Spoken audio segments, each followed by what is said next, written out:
Welcome to Discovering Nutrition with Cronometer. I'm your host and community marketing manager, Eliisa, and today we are so happy to be sharing Cronometer's origin story. This is the Founders episode. As always, this podcast is for general purposes only and does not constitute the practice of medicine, nursing, or other professional healthcare services, including getting medical advice. The use of information from this podcast is at the user's own risk and is not to be substituted for professional medical advice, diagnosis, or treatment. Let's get this going. All right, so we're going to dive right in with the founders from Cronometer. Very excited about this episode. I'm sure I know all the history, all of it, so I could probably just do this myself. But we have you guys here to answer all of our questions. So tell me about how you guys met and came together as business partners. I can start that. Aaron migrated from Canada to California, and then we both migrated over to Ireland, working for a different company where we did online poker. And it was a much different environment than what we're doing now, obviously. And there were times we were, up, all three of us were up at like 3 a.m. in the morning, try to save crashing servers and everything. We built some pretty tight bonds over the years doing those types of things together. We all enjoyed working together quite a bit. And it was a fairly seamless transition. Aaron, I actually don't know the story of how you and Brian got together, but I was on a road trip, stopped by Aaron's place, and he said, "Hey, I'm doing something with Cronometer," which I was familiar with. I helped him test it out when he was doing the open source version. And he said, "Hey, do you want to kind of work on this with me?" And I said, "Yeah, sure." And that was that. It was that easy for you. So Brian, Aaron, you guys met differently than the hop on with Spencer? Well, I suppose we obviously were all working together.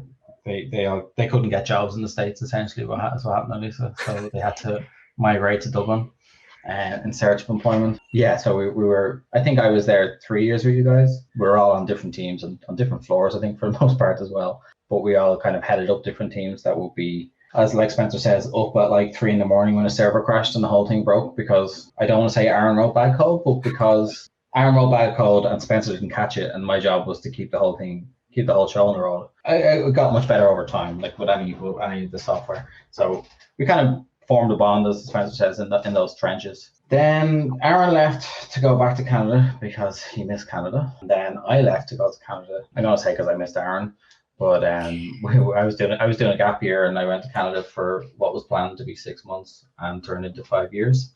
And during that time, at the start of that time, Aaron called me when I was sitting in my room playing online poker, actually, because we had the background on that, and asked me did I want to get on board with this new thing he was doing. And a few years later is when Spencer came on board properly. I know he'd kind of been on the edges there for a while. And yeah, the rest kind of is history. It was a hobby for, how long was it a hobby for Aaron? From that, 2011 is when we had the first beta. I think 2015 was the first employee, or was it 2016? 2016, yeah. Yeah, we had it as a evenings and weekends kind of a thing, and the progress was slow at the start, but by 2015 I want to say we had 100,000 users, and we kind of said, right, we should probably make this a bit more of a serious thing. And that's when we started hiring people and start leaving our real jobs to come and turn it into what it is today. That's a great segue to the really early days. So I see a lot that people are like, I found this new app. It's called Cronometer. And I've been here for over 4.5 years now. But Cronometer has actually been around for a really long time. Aaron, how did that all start for you? Yeah, it goes way back actually to like 2005. So before it was a business and a website, it was just a free little open source desktop app that I wrote in my spare time and launched in 2005. Just maintained that for years while I was off doing my career, working over in Ireland, meeting Spencer and Brian. It was just something I tinkered on in the background. And it wasn't until I left and moved back to Canada in my downtime, decided to turn it into a small business. And like Brian said, just a hobby business, evenings and weekends kind of thing.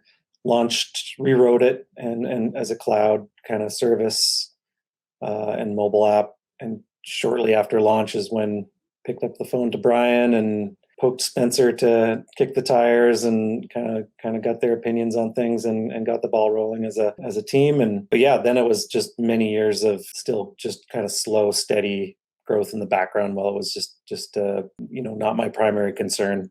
Had a day job, and it just steadily grew until 2015, 2016. It started to get too big to ignore. That's when I started shifting over my hours from my other job, and by 2017 I was full-time. It's amazing that you guys have essentially built this from the ground up. It started that way because you found that there wasn't anything in the market that was meeting your needs for your diet. Is that right, Aaron? Yeah. So in 2005, like the original version, there was no software that was any good for doing what I wanted to do, which was, meticulously track my diet and explore making optimal kind of meals and making sure I could get all the RDAs for all my vitamins and minerals from food sources. There was horrific to use software. There was very expensive software for dietitians that was also horrific to use. There was nothing that was really clean and easy and user-friendly. And that was the inspiration, right? Like make this program that you filled up your little meters with all your nutrients. And that was just kind of the original scratching my own itch and building something for myself. And then I threw it out there on the internet, and it turned out it was useful for more than one person. And that's where it kind of got a life of its own. Fast forward to today, it's grown in what it can do and the different types of diets it can cater to, and different types of use cases, from hospitals and dietitians working with patients all the way down to basic weight loss or monitoring your carbs for ketogenic diets. Like we just run the whole gamut of everything. It's become a real Swiss Army knife of nutrition tracking, and umbrella is much broader than the original version that we started with way back when. I know when I started, I think there was just over 1 million users, and now we've hit over 6 million. So it's been really cool for me to be on board and get a front row seat. I'm really lucky. I get a front row seat to so many positive stories that people are sharing about how Cronometer has changed their lives. So we're making a big impact, hopefully continue to grow. So interesting with the software company is we're based in a small town of Revelstoke. Now, ironically, none of you live in the same place. Spencer's in Orlando, Florida. Brian is in Dublin, Ireland. And Aaron, you're here in Revelstoke. What made you want to have a software company in a tiny mountain town in British Columbia? Originally, just selfish reasons. I wanted to ski and be in the mountains, live the mountain lifestyle and small town life. Revelstoke, just for a variety of reasons, fit the bill, both with access to family close by or in town, and fantastic world-class ski resort, the doorstep of the town, and just a wonderful place to live in general. So the vision for myself was always like to try this experiment and build a small company in this kind of non-big city environment and kind of have a more relaxed tempo and pace than the rat race from the big city, and just build the ideal place to work. It's been my guiding light in terms of like the company culture. Is like, what would I want as an employee? Put us in a location and just have a great kind of work-life balance. And the pace is very different in growth than a traditional funded startup with VC capital and grow at all costs and charge towards a giant exit. Instead, we're really just building something great for the long term and trying to have fun while we do it, which is a very different approach. And I think it all boils down to if we had chosen the other approach for a startup, the traditional Silicon Valley model of go big or go home, raise tons of money, work 80 hours a week, sell for hundreds of millions of dollars as fast as possible, right? Like that's the standard model in the startup world. And, say you're successful at that, well, what would I end up doing afterwards? Well, I'd probably go move to a nice mountain town and go skiing. So instead, why not just do that now, just by changing the framing of what's possible. I know that our staff, I wish we shared more about our staff. And one of my goals is to definitely do that for next year, because we have the coolest staff members. Like everyone is always out enjoying the mountains, and we have Sandy Brandy at the office, and, and everyone is really just sending it in the backcountry here. And I think it's really, been amazing for me too, to have that work-life balance. It's been super fun to go out and hang out, even with the staff members, go out biking and that kind of thing. So I know we all love the benefits of that. Speaking about very culture, athletic team. Coincidentally, it turns out a lot of talented people actually had the same idea as Aaron. They wanted to go skiing and they have plenty of qualifications. And then, when he said, we need to hire a few people, it turns out there were quite a few very talented people in town. So, that was very lucky for us. I assumed you picked Revelstoke because it's just so easy to get to from everywhere else in the world and just fly into for meetings. We are in the middle of nowhere, for reference. The closest big center, even if I'm calling that a big center, Kelowna, which has, I don't know, like 120,000 people, is 2.5 hours away on treacherous roads.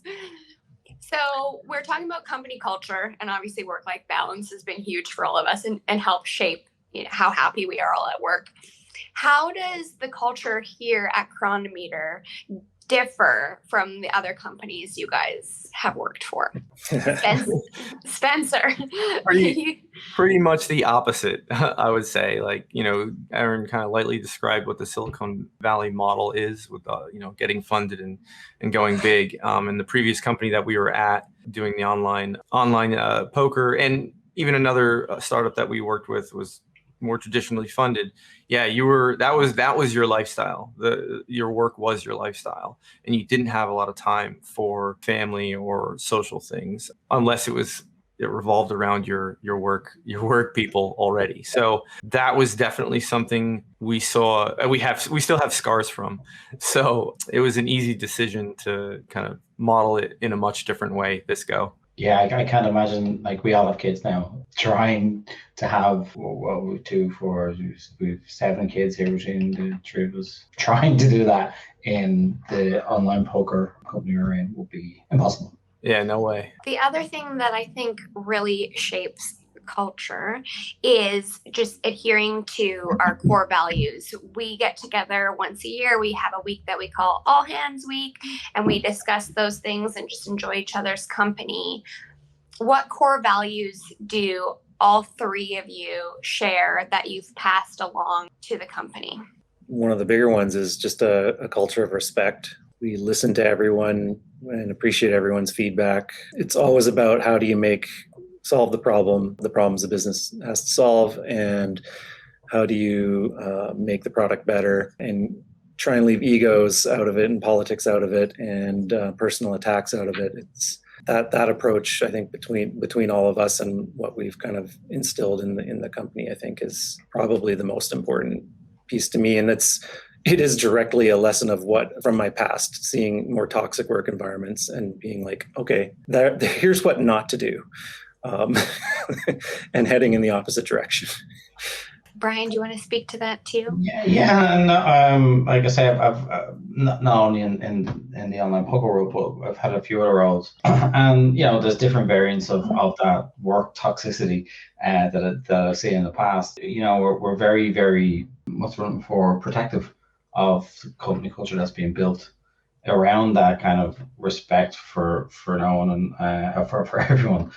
We've discussed that we don't hire arrogant, brilliant people. It's not worth it. We've all worked with people who are brilliant, but are just like a cancer on a team across many companies that I've been in, and they're just not worth it. So that's something we've discussed in our hiring over time. And to be fair, Aaron's been responsible for most of the hiring, particularly locally there, obviously. And that's one of the guiding lights, I think, is culture fit is as important as technological fit for and skill set fit. And you can see that we've passed on some people who would have been great skill set fits, and we've taken on some people who haven't quite got the full skill set and trained them up because of their culture fit, because that's really core to what we're doing. Yeah, I agree. Yeah. It's funny you say that we haven't hired any arrogant and brilliant people. We've just hired humble and kind, brilliant people.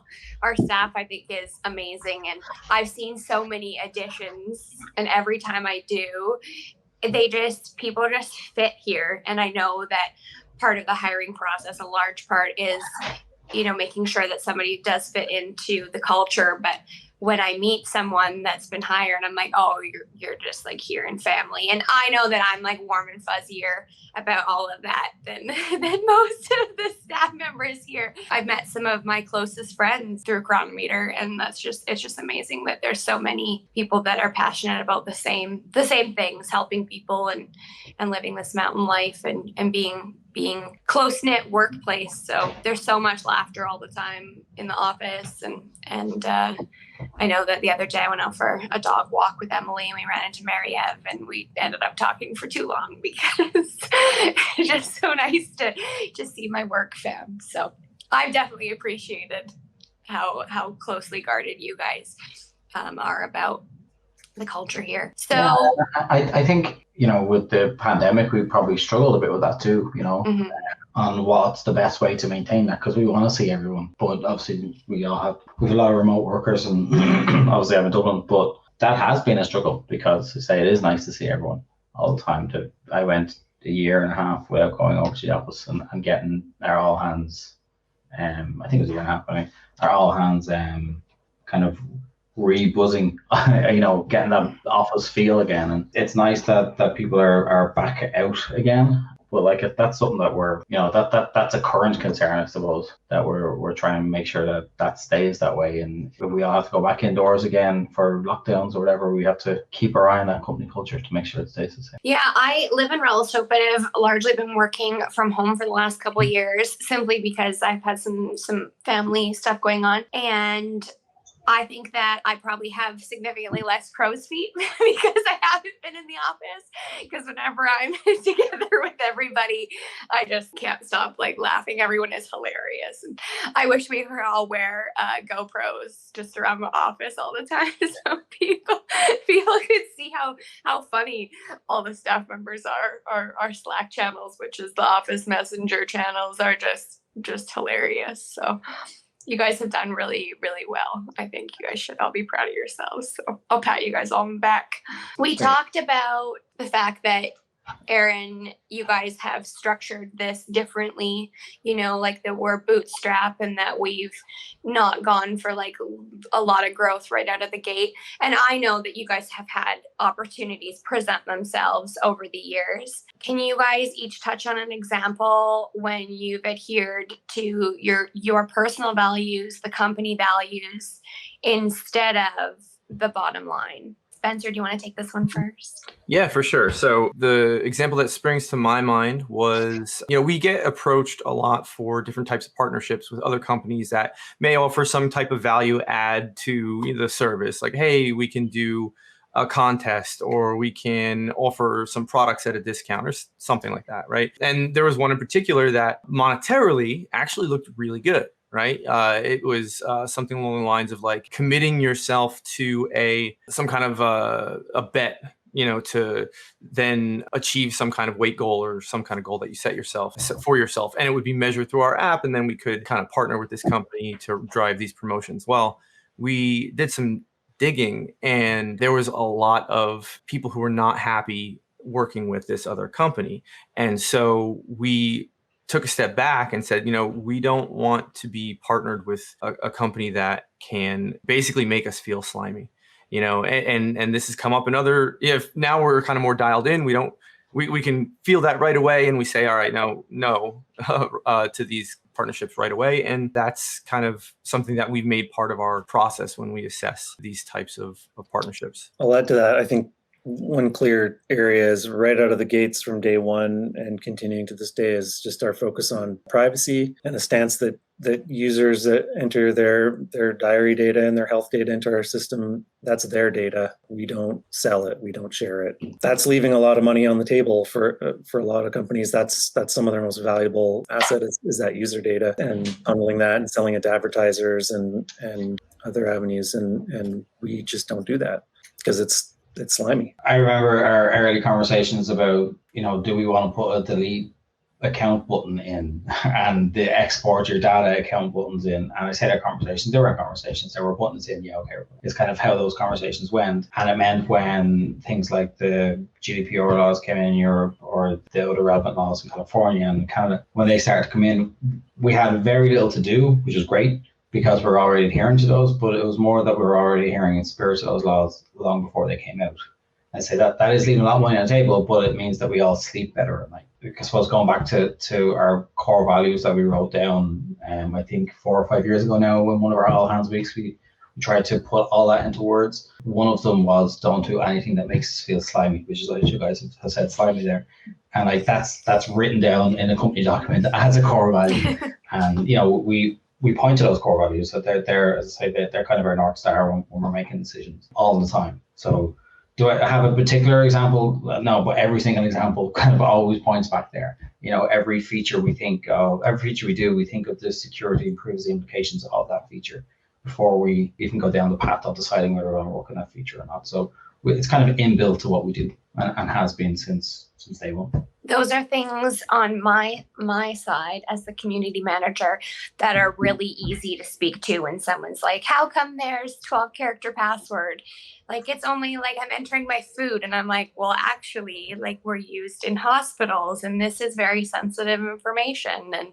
And when we're talking about security and people being able to erase their data, because that is an ongoing concern, especially in today's day and age where there's all these security breaches and that kind of thing. I'm like, actually, when you hit delete, like, it's gone. Like, we can't even get it back. So those have been really easy to clear up when people have those kinds of feedback.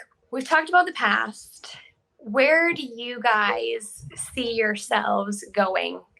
And I think that maybe we'll say, like, maybe we'll do 5 years and then a 10-year goal. What are your visions for the company? For me, it's just continuing every day to make things better, whether it's the company culture or the product and the great experience customers get and insights into their nutrition. So that's what's gotten me out of bed every day on this project, like with a hop in my step. It's so fun to just have that constant improvement, just show up every day and be like, okay, let's solve the next problem. Let's continue to build brick by brick. In terms of like something more concrete, like obviously AI is a bit of a buzzword, but applying data science to do some really innovative things to power the product forward so people can get smarter and smarter insights into their nutrition and their health and spot patterns and correlations. And I think we're going to have a lot of interesting things over the next few years delving into that direction in particular. And I would marry what Aaron is saying to basically it's a movement that's newish, but there's a cohort of the medical community that realizes food is medicine, right? And there's going to be, I think, over this same time frame, that's only going to gain more momentum. People are going to realize that your health, really, the majority of it comes from what you put in your body. And growing interest, hopefully, that we can help spread is going to be in what people are putting in their body and getting the right information to know that. And we're really the only app that can give them a complete picture of the nutrition that they're putting in their body. And so hopefully that leads us to being much more embedded in the medical community at large as a solution to help guide people through their health journeys or recovering from disease or managing medical conditions, whatever that might be. That's probably where I'm most excited for, is really helping fix those problems at a macro level. I really thought one of you was going to say online poker. It's just shifted to that. I think the diabetics of the world, that kind of space is where we can add a real tangible value very, very quickly. And I think getting the technology in that whole area, type 1, type 2 diabetes, has really expanded in the last 5 to 10 years. And we're a very foundational piece there for people who are like tracking their carbs and tracking their proteins against it and everything else. And we're the only app out there with the accuracy that we have, the in-depthness of all of our foods that we have. That means the tracking for people who are trying to use, as you were saying, Spencer, food as medicine, and to go from being pre-diabetic to not. That's a really interesting space for us to be in, and where we're going to be helping a lot of people. Also, I've seen post recovery from operations, from decent operations, like from large operations, like Eliisa. My mother had a lung transplant a few years ago, and before she would even be accepted on the list, she has to be within a certain dietary range, weight range, and all of her other other markers have to be at a certain level, and that can all be done through nutrition and can't be done in any other way. And the same for recovery from transplants, from transfusions, from all that nutrition is so core to all that. And I say doctors have known for years, but there's no way of imparting that knowledge to lay people, right? That's the whole point of our little Swiss Army knife app, to cover all of that. You guys have touched on some things that have personally impacted me, which I think is cool. I've talked about recognizing or identifying a magnesium deficiency that I had. I was talking the other day about a company that wants to partner with us, and they were asking for a rundown, and our staff is very active, and we are all relatively young, not too seasoned yet. So people are like, why would you track? And I track religiously. I've always spoken about how I track every single day. But for me, I was getting, a number of years ago, sent to a neurologist because I was having these weird muscle symptoms. And then what it ended up coming down to, and this is touching to Spencer's point, is I was just deficient in magnesium, which was causing these little neurological quirks. And it's great because we have free healthcare in Canada. So something like that for me wouldn't have been out of pocket. But if I was living in the States, I would have spent a ton of money to go to a specialist when all that I needed was to start supplementing magnesium in order to clear that up. So food really is medicine, or supplements if you're supplementing. And I wouldn't have known that without Cronometer. And I remember, like, my doctor, when I sat down with her, she's like, oh, I wish there was a way that we knew your magnesium consumption. And I'm like, well, I actually have 2 years of data in this. And then we looked at that, and she's like, whoa, you've not been getting enough. So for me, I know a lot of people sign up for the app to lose weight. And my hope is always that they kind of go on my user journey, which is, I used to use pen and paper as a teenager just to track calories, and then learned about macros through working with our nutrition scientist, Karen, who's incredible. And now I really only track my nutrition really for the micros. So I hope that other people can kind of get on board with that and discover a lot more about their nutrition. You guys did kind of touch on what keeps you going, but what is the fuel for you guys when, you guys all have jobs that require a lot of paperwork or a lot of development and a lot of online stuff? I know I'm really lucky I get to talk to most of our happy users. A lot of you guys don't have that. So what keeps you going? Yeah, I would say that I don't know if my situation is necessarily unique among the company, but I feel like I've had to learn a whole bunch of different things as the company's grown. So when it was just the three of us, I was doing a lot of the testing, I was doing a lot of the design work, which the designers wouldn't let me touch that right now. Like, it's that I'm so far away from that now, which is good. It's much better for the product. But, but now, we're moving into kind of enterprise sales and things like that. And if you had asked me what I thought I would be doing when I was, like 5-10 years ago, it would not be selling to people. Right. And so it's been a really interesting learning journey as I've gone through, as the company's matured. And that really unexpectedly is one of the things that have kept me just so engaged with everything. And I'll mirror Aaron's answer about the purpose, and like I've always had an interest in nutrition and all that kind of stuff. All those boxes are ticked, but it's that kind of, I get to satisfy my own curiosity about so many different things in working here. So that's a real gift. Yeah, I'd maybe mirror that. Obviously, my background is engineering, computing and all that, and I'm somehow doing our marketing on a day-to-day basis. We're varying levels of success different days, don't get me wrong, but that's really interesting, and I get to work obviously closely with you, Eliisa, and the rest of the marketing team, and I get humbled every day by what I don't know, and I enjoy that. In an odd way. I don't have to explain what we're doing. When I talk to someone about why we're doing what we're doing, it's nearly obvious, right? When we talk about previous roles that we're in, online poker, it was entertainment at the very best way I can describe it, as entertainment. Like, we keep disparaging online poker. I don't mean to, because it was a lot of fun too. But there's lots of, I have lots of friends who work on Facebook, for example, right? And there's lots of ways I could describe that are nice, and lots of ways I could describe that aren't. There's no way I can describe working in Cronometer that doesn't bring better things into the world. That's what keeps me going. That, like, everything we do every single day we get up. You know, if 10,000 more people in a day have started using our product, it's a good day because they're making positive changes in their lives. They're tracking things. They're going to find those deficiencies, which has to make sure it's easy for them to do it and easy for them to use it. And that's kind of what keeps us going, because we know it's not, right? We love the product, but it's not perfect. We see all the warts of it every single day. There's plenty of them to fix and plenty more things to build into it. So it's never going to be finished.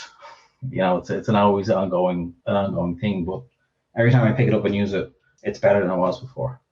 And that's kind of what keeps me going. We've come a long way from robot face. For those of you who don't know what that is, which is probably everybody listening, we have an old iteration of the app that mysteriously looks like a robot face. So we've come a long way since then.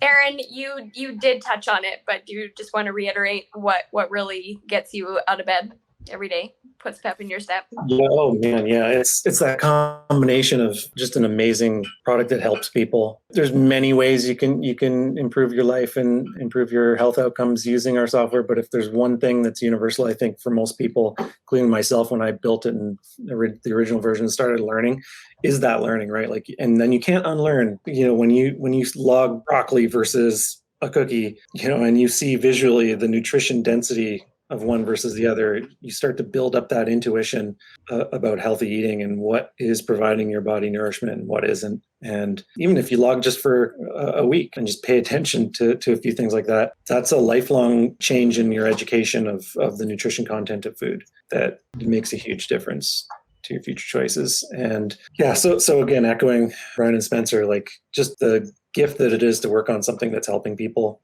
is number one. The challenges of the role, especially in my chair right now, like it's all new, right? Like growing a company. And again, I'm also an engineer originally. And so it's a huge challenge and uncharted territory for me in trying to provide a great work environment for 37 people right now and making sure that they all have their, you know, the right level of challenges and growth in their roles. Again, the absolute joy of building a product.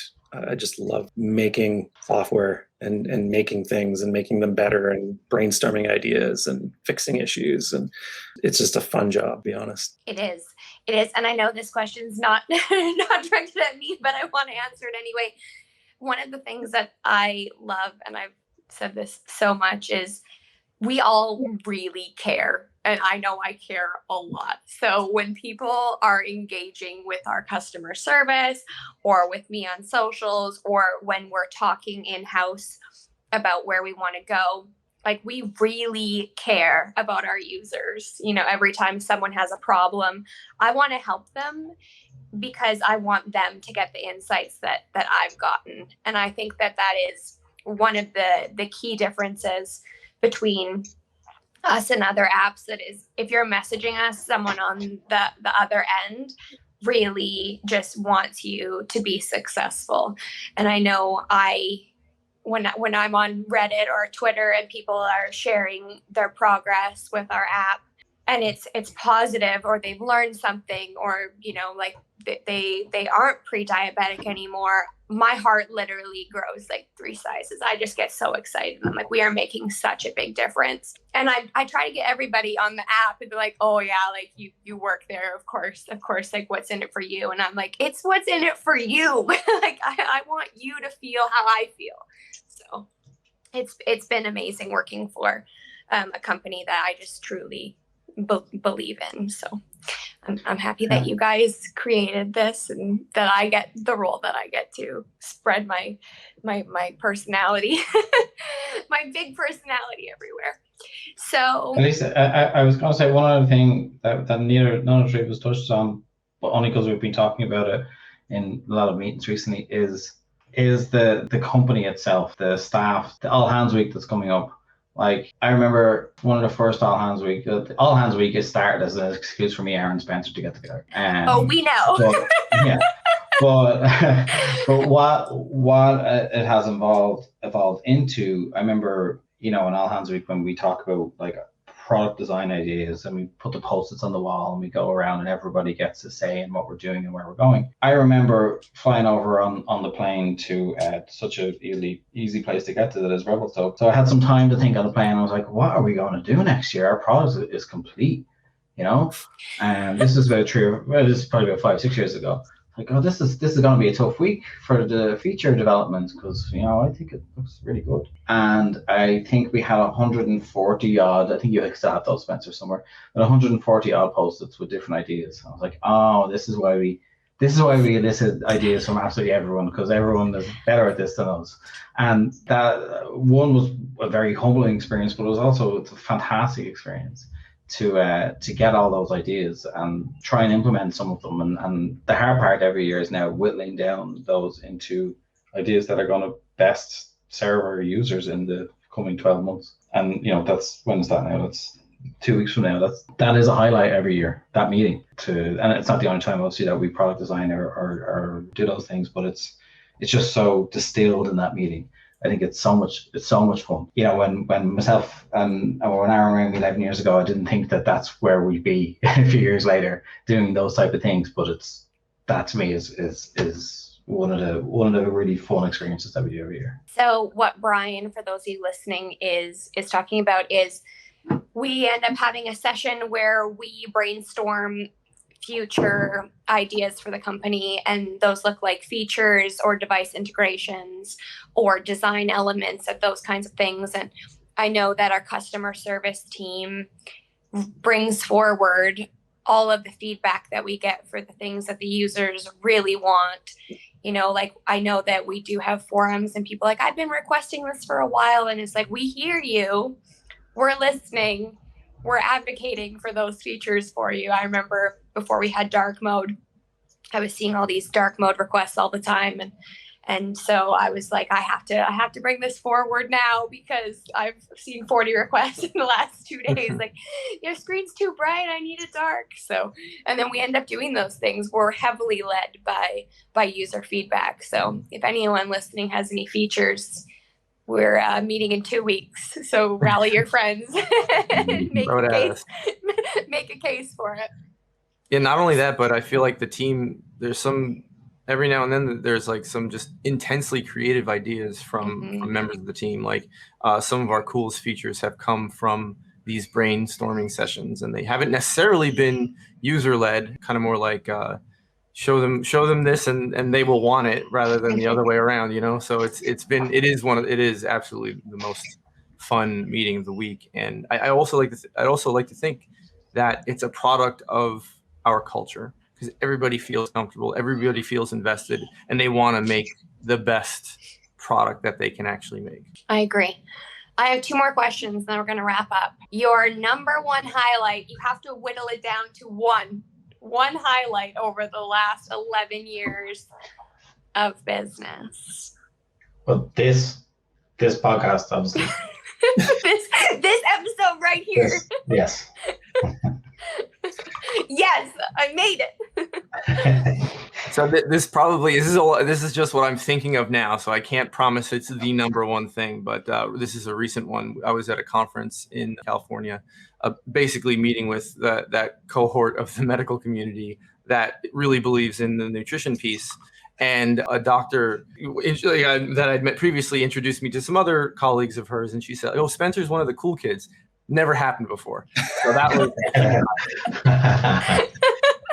Yeah, I mean, up there would be when I attend like a conference and get like just a random hug from a customer. Like, there's just that emotional connection because of the role we've played in their lives. Like, yeah, that's always an incredible experience. And yeah, close behind that is our all hands weeks, like Brian was just mentioning. Like, they are so much fun and stimulating intellectually and creatively. So that's like Cronometer Christmas every year when that comes around.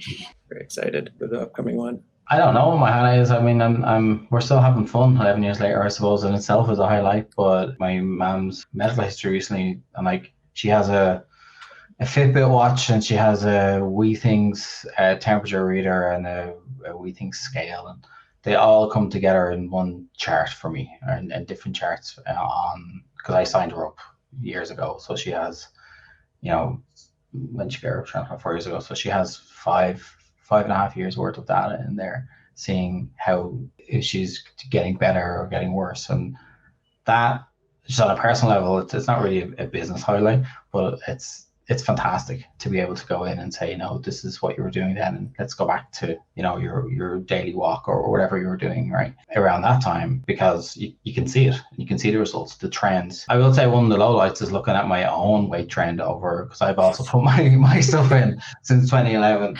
I had some really good times, some really healthy times, and they're never really at the same time, but I can see that trending over the years as well.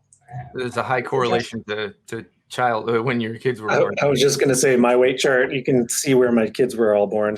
That's right.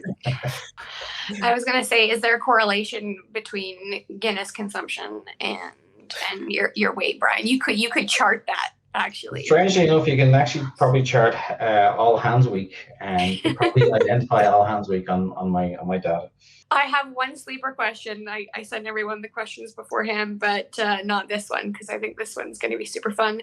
And it is one of our frequently asked questions. How do you say the name of our company? Everyone says it different. I say it two different ways. I'm not even consistent. It's Cronometer or Cronometer, but those are the only two acceptable pronunciations. I have settled on Cronometer. I believe I was probably fluctuating in my early years as well, but I like to tell everyone that I'm right and they're wrong, but they're not. You say chronometer? I can't even say that. Chronometer? Chronometer. Chronometer. I think that because I get to talk to people so often, and now I get to do this podcast, I'm gonna win my way eventually. It's discovering nutrition with Cronometer. So eventually I'll have my way, but it's always so funny when people are tagging us in their Instagram stories. This is literally what happens probably at least once a week. Someone will be videoing themselves and they're talking about downloading our app, and they're telling people. And they'll say it in one of 17 different ways. And then after I get a message, after this video is posted, it's like, by the way, how do I say the name? And I'm like, whatever you said, regardless of what you said, it's totally right. So you're good. It's a choose your own adventure business name, but definitely Team Cronometer. So. All right. I was going to say, normally I wrap up a podcast episode by telling people where we can find you guys, but I think that we all know where everyone can find us. So you should sign up for Cronometer at cronometer.com, or download Cronometer in the App Store or find us on social media at Cronometer. Basically, how many more times can I say Cronometer in 5 seconds? I'm really driving my point home.